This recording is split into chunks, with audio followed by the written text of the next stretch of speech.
It is Wednesday. The Pirate Soft Game Jam is over. And there's 13 days, 19 hours, 13 minutes till voting ends. There were 2,440 entries. I did get my submission in on time. Yeah, you'll see. It's a thing. I made a thing. Is the first thing I made.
Doing this taught me so much about how to getting like the UI set up so that it would work. So getting this, so when you play the game, you press the button, and getting these to be just these single labels.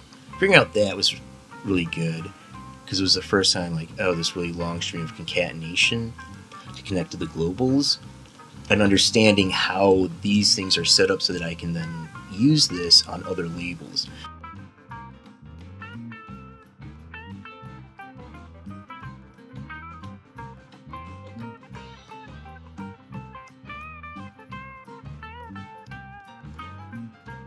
I want to make my own so I understand how the system works, so that when I use someone's already made code, if it stops being supported and I'm using it and I upgrade to a new version, I'll know enough that I can hopefully fix whatever's broken in the code base and get it so it works, ideally, or understand enough so that I can go in and I can seriously adjust it so that it does the specific things that I want it to do, and I'm not beholden to the pre-made objects or pre-made scenes that are already built in.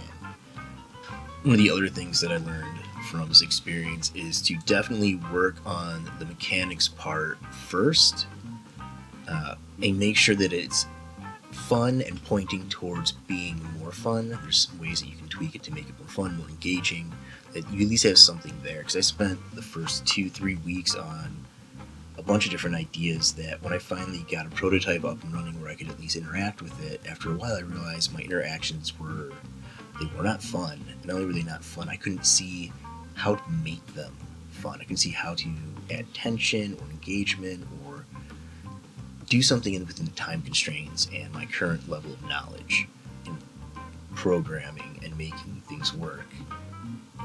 I couldn't see how to do that. And so that really kind of helped me pivot to this idea where it was more of a click the thing. But at that point I had 3 days left, and I got something that I could put in the game and submit, but it doesn't work. It's janky. It's super janky.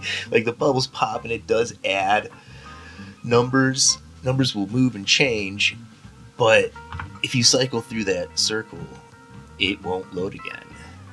And I can never get it to. I can never figure out why. So I got to figure that stuff out.